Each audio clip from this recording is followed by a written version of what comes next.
You got into the safety business because you wanted to protect people, but somewhere along the way, the job started controlling your time, your schedule, your priorities, even your income potential. What if the expertise you've built over the years in the field can give you something more? More freedom, more control, more ownership of your future. I'm Sheldon Primus, the author of 7 Steps to Starting a Profitable Safety Consulting Business and the host of the Safety Consultant Podcast, with more than 350 episodes helping safety professionals become consultants and grow their career.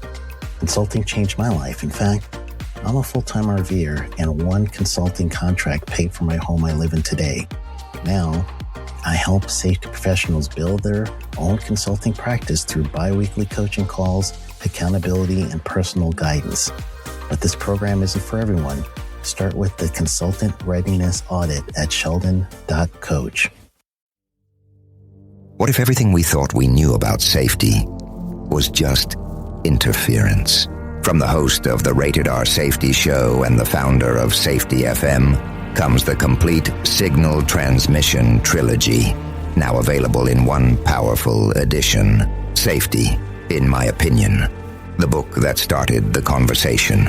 Safety Mutation, where the boundaries of culture, systems, and belief begin to break. And now, Safety Transmission, the final piece of the signal. For the first time, all 3 books are together in one volume. The Signal Transmission Trilogy, Complete Edition. This isn't just about compliance. It's about consciousness. It's about decoding the way we think, lead, and live, inside and outside the system. Whether you've been following the signal since the beginning or you're just now tuning in, this is the version to own. Search Signal Trilogy on Amazon or visit safetyfm.com to get your copy now.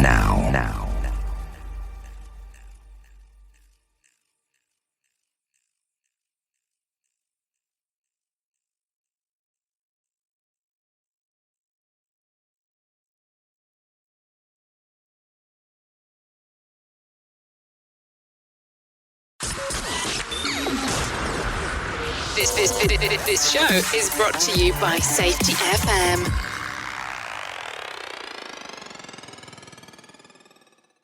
Adult content, frank safety discussions, and stories that might sound unbelievable. But believe me, every one of those stories is true.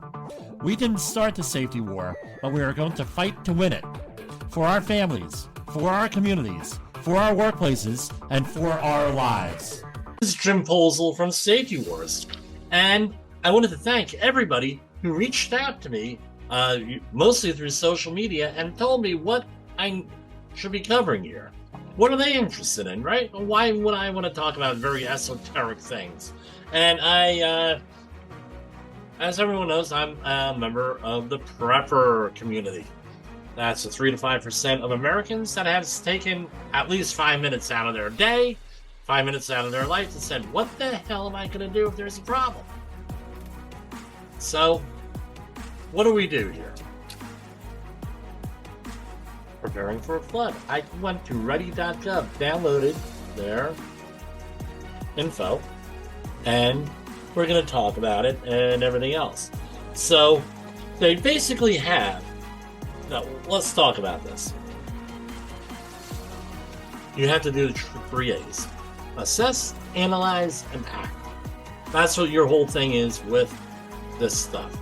You have to assess what your issues are, analyze them, prepare, and then act when finally something happens. I didn't think that I would ever have an issue with floods. Personally, last year, we had the Safety Wars Studios, also known as Fallout Shelter Studio. I affectionately call it that. We had a flood because of Hurricane Ida. It took us about a year to recover from the flood, and that was only 3 inches of water. This isn't what you see out west and in some other areas from down south where we have huge floods, storm surges, things of that nature. And guess what? Now you have a huge situation. We had a situation here where we never had a flood. Our neighbors never really had floods. A little bit of water, a little bit of seepage. No, it never had an issue. I was down in the basement preparing for this broadcast, for this Safety Wars stuff, whatever episode it was. And what do you think happens? I do a great job, as always. I record the episode, as always. I hit upload, I hit this, I hit that, and I was sitting in my stool, right? I have a stool that I normally sit in for recording where I can move around and everything. I put my feet on the ground. I had socks on I usually wear shoes, but this time I had socks. I put my feet down and I'm in water. I'm like, son of a gun. There's a little tiny crack. And I said, now we got a problem. I go out, call Mrs. Posel. Hey, honey, we got water. I'm down here with a shop vac. I'm shop vacuuming. And no, I went and I said, well, what do we have? I have my brand new washing machine and dryer.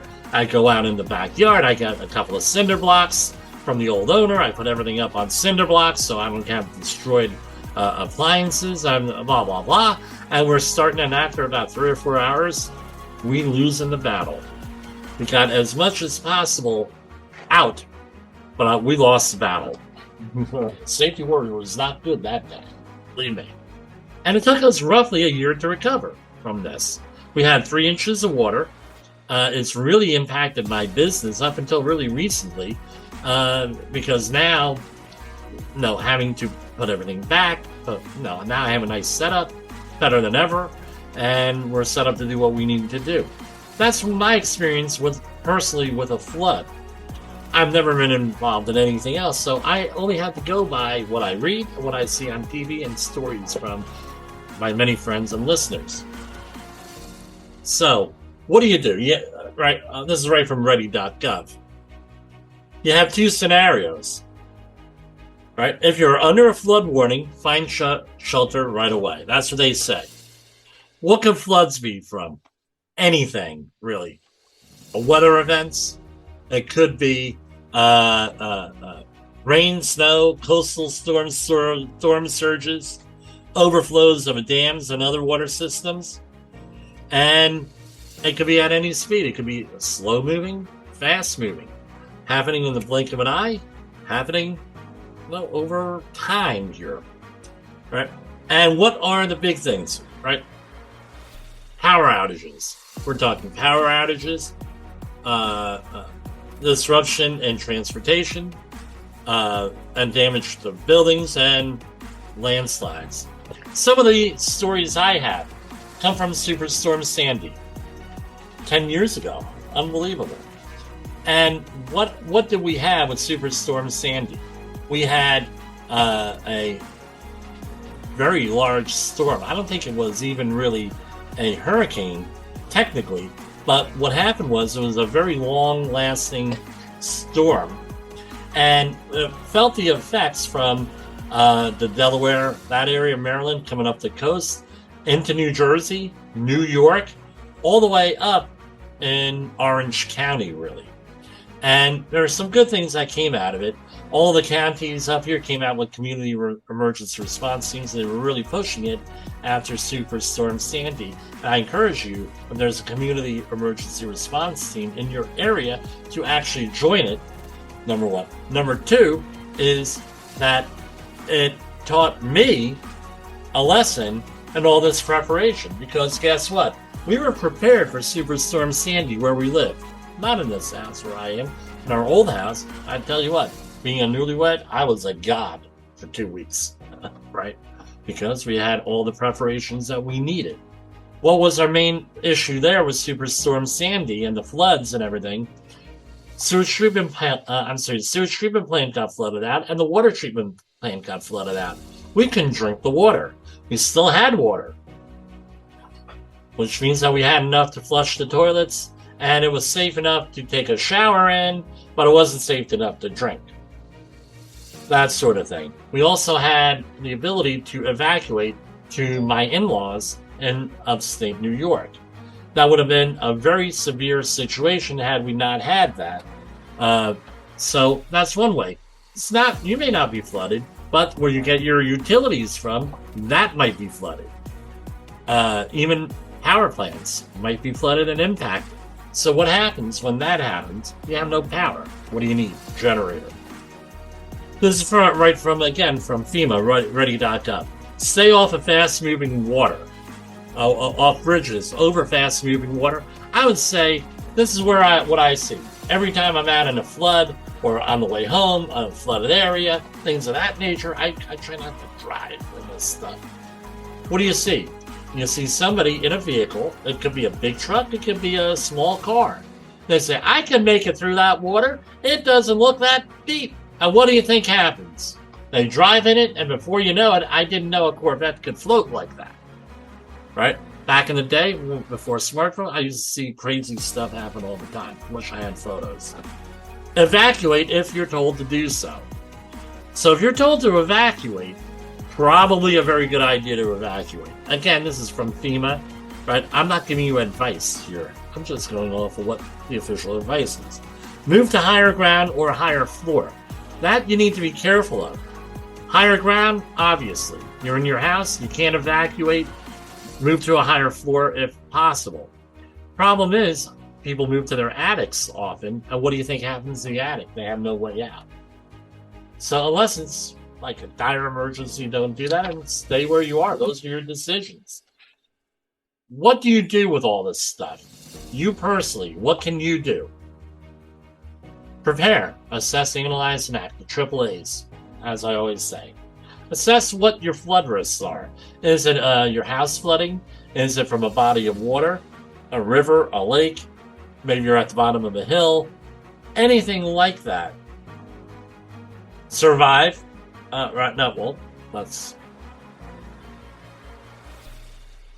So prepare now. Know your areas. Type of flood risk. Sign up for your community's emergency warning systems. I think most communities in the United States have a reverse 911 system. If flash flooding is a risk in your location, right?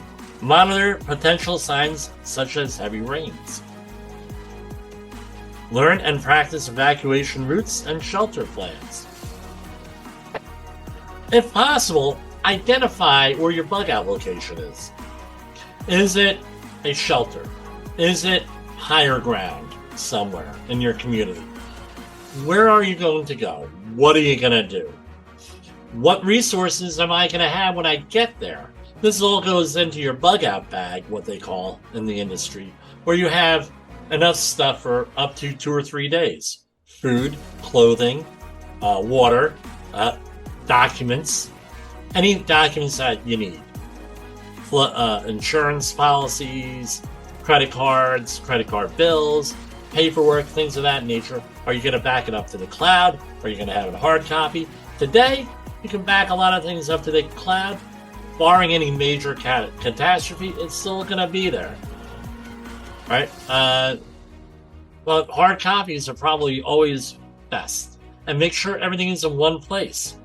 We're talking medical records, medication needs, doctors, pharmacy information, pharmacy RX numbers, prescription numbers, things of that nature.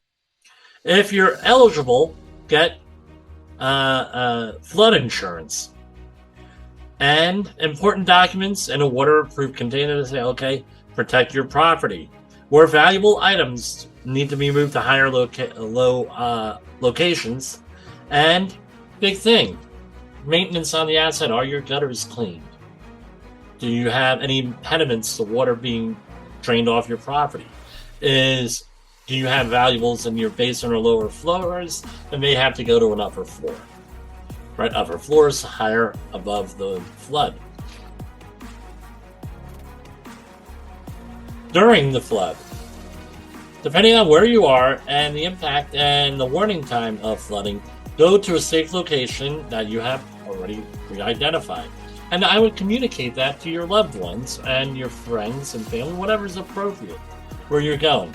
If told to evacuate, do so immediately. Listen to the weather stations, right? NOAA and other weather resources in your community. Do not walk through, swim, or drive through floodwaters. We understand driving through floodwaters now, all of a sudden your car is destroyed, and because you misjudged the depth of the water and everything else. of just moving through floodwaters physically. Right now, you don't know what's in that water. It could be contaminated. It could be sewage. It could be glutenol. It could be hazardous materials. It could be obstructing hazards under the water, like nails, tripping hazards, tripping hazards, things of that nature. You also have a biological hazard, right? Dirty water, biological hazard. So you avoid doing that. Stay off bridges and over fast-moving water. Realize that in a flood, I didn't do a good assessment back in the mid-2000s, where one of my routes to work, there was going over a bridge, the Delaware River by the Delaware Water Gap. And you go over that, water is normally 10, 15, 20 foot below that bridge. Right? Maybe more. I'm taking a guess there. Well, guess what? We had floods one time, torrential downpours, mid-2000s. That water was up to the bridge. Something to consider. And then after the flood waters receded, I noticed that all of the houses along the river, that was 40-year flood, 45-year flood, meaning it had not occurred in 45 years, early 1970s.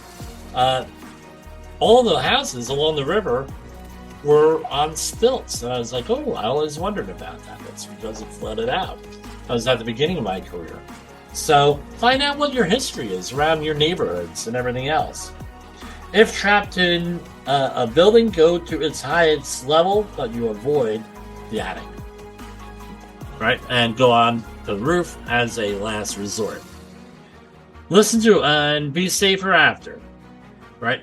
Keep off the roads, except during emergencies. Be aware that snakes and other animals and other critters may come up. Don't think that because you're in the Northeast that you're not going to have a hazard of all different types with animals, whether they're snakes, reptiles, what have you. Be amazed what people keep in their house. And we're going to talk about generators and power losses elsewhere, but there's always a hazard of a electrocution. Electricity and water do not mix very well because it gives you a clear path to ground where electricity wants to go, and you could get shocked. So that's what we're talking about with floods, and some of my thoughts and some of my experiences with floods. But what's the idea? You have to assess what is going on, what you might experience, and everything else with floods. And that's what. But not only floods, it's in the recovery afterwards. And remember, it's just things. We're talking about potentially your life of your loved ones, your friends, and in your community. You got to protect yourself and your community and your friends. Possessions are possessions. You'll get more. It's very upsetting. I lost a lot of stuff in our little flood here, but a lot of people lost a lot more than that. And that's something you need to prepare for ahead of time, and just have a plan and communicate it to whoever you're responsible for, whoever's appropriate. For Safety Wars, this is Jim Holzel. In the professional safety community, communication and planning are just a few keys to your program's success. The question many practitioners have is, where do I start? Dr. Jay Allen, the creator of the Safety FM platform and host of the Rated R Safety Show, has built a global foundation to help you along the way. Go to safetyfm.com and listen to some of the industry's best and most involved professionals, including Blaine Hoffman with the Safety Pro, Sam Goodman with the Hop Nerd, Sheldon Primus with the Safety Consultant, Jim Pozell with Safety Wars, Emily Elrod with Unapologetically Bold, and many others. As individuals, we can do great things, but as a team, we become amazing. Dial into safetyfm.com today and surround yourself with a powerful force of knowledge and support.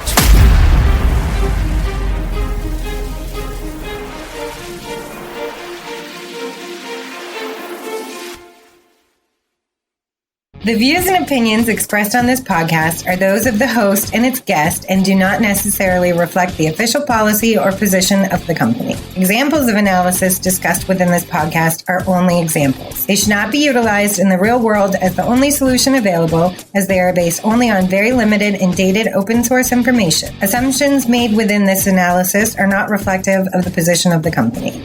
No part of this podcast may be reproduced, stored in a retrieval system, or transmitted in any form or by any means, mechanical, electronic, recording, or otherwise, without prior written permission of the creator of the podcast, Jay Allen. You got into the safety business because you wanted to protect people, but somewhere along the way, the job started controlling your time, your schedule, your priorities, even your income potential. What if the expertise you've built over the years in the field can give you something more? More freedom, more control, more ownership of your future. I'm Sheldon Primus, the author of 7 Steps to Starting a Profitable Safety Consulting Business and the host of the Safety Consultant Podcast, with more than 350 episodes helping safety professionals become consultants and grow their career. Consulting changed my life. In fact, I'm a full-time RVer, and one consulting contract paid for my home I live in today. Now, I help safety professionals build their own consulting practice through bi-weekly coaching calls, accountability, and personal guidance. But this program isn't for everyone. Start with the Consultant Readiness Audit at sheldon.coach. What if everything we thought we knew about safety was just interference? From the host of the Rated R Safety Show and the founder of Safety FM comes the complete Signal Transmission Trilogy, now available in one powerful edition. Safety, in my opinion, the book that started the conversation. Safety Mutation, where the boundaries of culture, systems, and belief begin to break. And now, Safety Transmission, the final piece of the signal. For the first time, all 3 books are together in one volume. The Signal Transmission Trilogy, Complete Edition. This isn't just about compliance. It's about consciousness. It's about decoding the way we think, lead, and live, inside and outside the system. Whether you've been following the signal since the beginning or you're just now tuning in, this is the version to own. Search Signal Trilogy on Amazon or visit safetyfm.com to get your copy now.